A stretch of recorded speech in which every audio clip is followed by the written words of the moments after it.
FORA.tv. The world is thinking.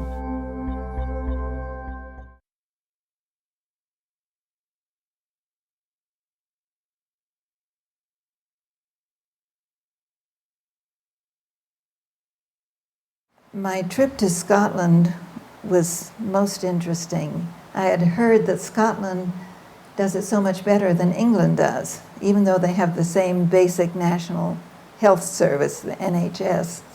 And when I met in a private home with a group of 14 Scottish lady physicians in various specialties and asked them, what percentage of the people in your country use the National Health Service? Their immediate answer was 100%. I said, how can that be when you have private health care available also? Why does everyone use the National Health Service? They said, because it's the best doctors, the best hospitals, the best equipment. Why wouldn't we?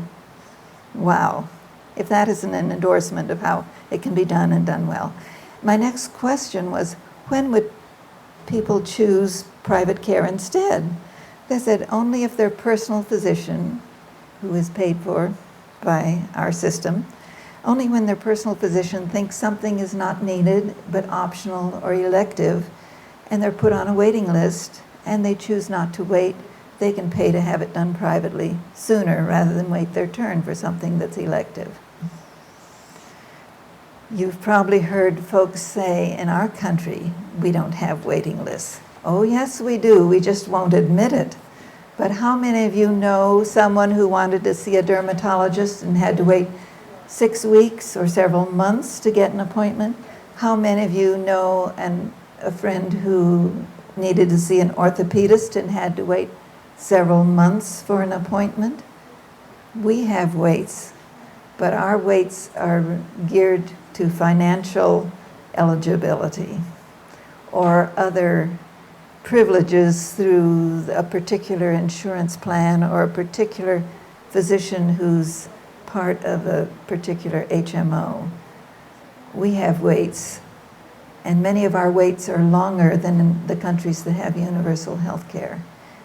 I've talked with friends in Canada about the waits and the queues there, and each province in Canada administers and delivers health care differently.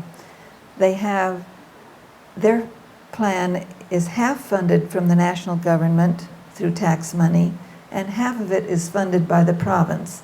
And all the governance and delivery of services is province by province, so there are wide variations. If you meet someone who has a complaint about having to wait in Canada, be sure to ask them which province that was, because most of the provinces do not have waits. If your personal physician thinks you need something, you get it immediately.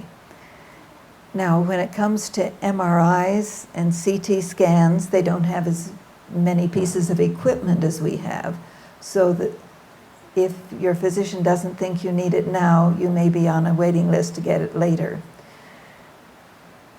But the physicians in Canada have the discretion. They don't have to check with any insurance agency or HMO for permission to do what they think their patient needs, and you get what your physician believes you need when you need it. So it's very interesting. There are lots of myths in our press and in our society about the inadequacies of Canada's system or England's system or any other country's system. But you will find, if you're honest, that we have as many waits here, if not more. You may have heard stories about waiting to have a knee replacement or a hip replacement in Canada. Actually, they do more per million population than we do. And ask your friends who have had knee or hip replacements here how long they had to wait from the time they thought they needed something done and the actual accomplishment of it. You will be surprised at the similarities from country to country.